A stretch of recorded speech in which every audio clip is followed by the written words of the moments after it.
But here, we have her in Hartford now, and we're doing Countdown to 100 to celebrate her 100th birthday in 2014. Wow. Big party planned? Absolutely. Right. Where will we go next? Okay, I'd like to show you the line across the way that shows you all of the different types of carousel pieces, standers, prancers, and jumpers. And so we just need to scoot across the museum. All right, let's see what's next. Louise, what do you want to show us? Well, I wanted to show you some of the pieces in this row of animals. We have turned 20 this year, and 20 years ago we had one carousel horse, and this horse is the one that was donated to this museum to kind of, no pun intended, jumpstart the museum. This one, we're told, came from Lake Compounce from their first carousel. Now, people then get nervous, oh my goodness, so you're breaking up the Lake Compounce carousel. No, no, no. This is the carousel that's was there prior to the spiffy new one that came in 1911. Mm-hmm. So the one that's down there now, that's an antique wooden ride, has been in place since 1911. This is the one prior to that time, so it's a late 1800s carousel that was created by the U.S. Merry-Go-Round Company. And you could see he's pretty primitive, and he's pretty beaten up. There's a lot of history there. And apparently, when they disposed of this one, a park maintenance person brought it home, and it passed down through generations and came to us. And we're thrilled to have this for our collection because it really talks, that's a lot of history for us. Right. The next piece is a relatively new piece that came to us this year, just donated this year, and it's very exciting to us because it is a C.W. Parker horse that used to be on the Danbury Fair merry-go-round that got broken up many, many, many years ago. And the pieces got dispersed all over the place. And this is the very first piece we have now in our collection from that particular ride. And because it's a Connecticut ride, it means a lot to us to have this. What's interesting about this one is country fair style, so it would have been ones that could have traveled from place to place. Mm-hmm. She's got that wonderful top knot. Right. We call it Farrah Fawcett with the big flouncy hair. And, but it's charming. It's a little piece, and it's absolutely charming. That's We're wonderful. thrilled to have it. What a wonderful donation to us. Thank you, Farrah. Yes, wherever you are. And this is another piece by C.W. Parker. So look at the dramatic difference in presentation between a little inside row C.W. Parker and a flamboyant outside row piece called the Rose Parker. She would not have been on a traveling carousel. This one would have been on a stationary ride because, again, she's so elaborate, she would have never survived going from country fair to country fair. Right. And these two pieces were pieces created by the Allen Herschel Company. Mr. Herschel was the most prolific of all of the carvers. And some of what we read and researched is that he made 100 carousels a year. Wow. Not 100 pieces, 100 carousels. So he was kind of the grandfather of mass production. You can see that his pieces aren't as pretty, or at least in my opinion, they're not as pretty, and oftentimes they're disproportionate. But he was cranking them out. He was getting machines operating, which is what his business was all about. But you could see the dramatic difference in, I think, aesthetics between the two pieces. This piece is exciting to me because it is one that we purchased for our collection. And again, it came from a carousel in New Milford. She is an inside row Denzel, created by Gustafer William Denzel, a prancer. And the reason we fell in love with her and bought her is, one, she has a beautiful face. But more importantly, she's in original or early paint, which is almost impossible to come by these days. Mm-hmm. Carousels have been through so many generations of owners and whatever. Most have either been stripped or repainted or whatever. Sure. So it's rare that you find that kind of evidence of what she would have looked like back in her heyday. Right. But I think she's wonderful. But she's a prancer, which means she does not go up and down. 2 legs down in the back and 2 hooves up. And she just went around and around. She didn't go up and down. Okay. This one, the white horse, is a stander horse. 3 legs down, 1 hoof up. And she too did not go up and down on the ride. And then around 1907, 1909, and I've read both, Mr. Mangles invented the jumping mechanism. So they came kind of late to the party. And the horses started going up and down on the ride. So there was like major retrofitting of horses, whacking legs off and making them jumpers. And we've had courses come in for restoration where once we strip them, we can see the evidence where the legs have been changed out to accommodate the fact that they can now go up and down. Wow. So everything you see up here that has 4 legs off of the ground are called jumpers, and those are the ones that go up and down. How would they affix the new legs once they change them over to jumper status? The same way they would have done it when they made them initially.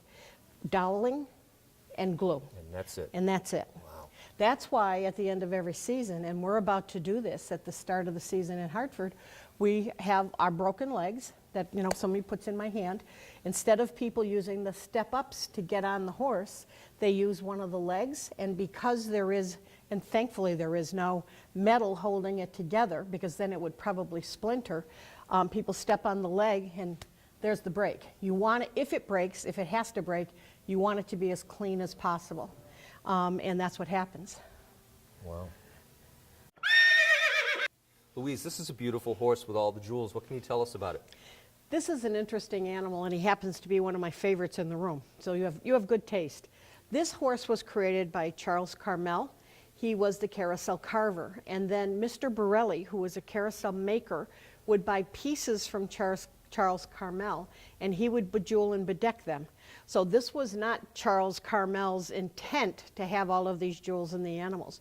But we've had animals come through here with as many as 300 jewels in them. So they're absolutely just sparkling with jewelry. It's amazing. Yeah, it's absolutely beautiful. Do you, which ethnic group had the largest footprint or fingerprint on the world of carousels? From the vantage point of Carving carvers, and, yeah, I would have to say the Jewish community. Really? Yeah, they came in from many other countries and brought their cabinet making skills here. They worked on creating carvings for carousels, for circus wagons, for churches, for synagogues, for all kinds of ships, etc. So anything that was being carved at the time, we see crossover. So I would have guessed it would have been the Italian community. No. Really? No, some, but no, the Jewish community had a much bigger representation. Very interesting. Louise, let the admiration begin. Well, I just wanted to point out that carousel horses aren't the only art form on the carousel. That in addition to horses, there are other figures on the ride, on some rides, that are called menagerie figures. Any non-horse animal is called a menagerie figure. Okay. So you've got lions and tigers and goats and giraffes, and even in England you have chickens. Why anyone would want to go ride a chicken is beyond me. But they have full carousels of roosters and chickens, and obviously other barnyard animals. And but they're magnificent, and we have an array of them in this museum. But in addition to the menagerie figures, we have chariots. At the turn of the century, as carousels were becoming more popular, they put bench seats or chariots on the ride, because obviously at that time women were wearing wide skirts, and not all women would have felt comfortable about jumping up on a horse. Sure. I would have, but not all women would have done that. And so the bench seats were there for that particular group.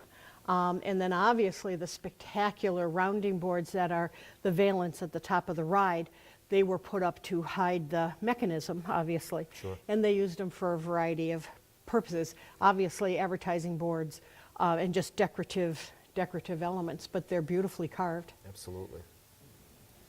Louise, Abraham Lincoln. Yes, he's probably the most important horse in the museum. He's privately owned, and he's an armor horse. Now you have to remember, carousel started as a warring game, not as an entertainment. Back in the days of knights, they practiced their jousting skills on a carousel-like contraption. They would have their lances and swords. There would be an apparatus off to the side that dangled a ring. Let's catch the brass ring. Sure. And they would go around and around on this wooden contraption and practice their jousting skills. So that's how this whole thing kind of evolved. But many of the horses on carousels today have the armor horse motif. And you can see this one in particular is splendid. created by Marcus Ilians in 1909 to commemorate the minting of the Lincoln head penny.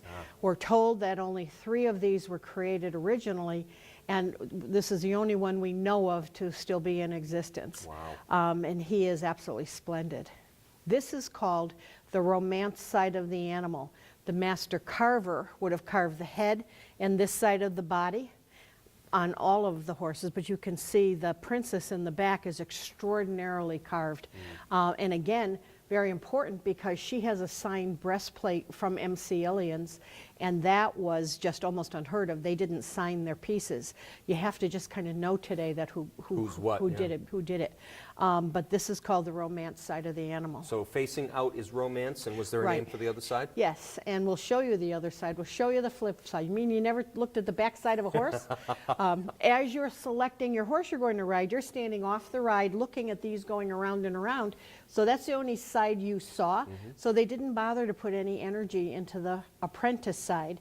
We call it the apprentice side because their helpers were allowed to practice on the back sides. And we will be glad to show you a back side of a horse. Wonderful. Louise, please touch. Yes, we have these out intentionally because we want people to be able to touch them.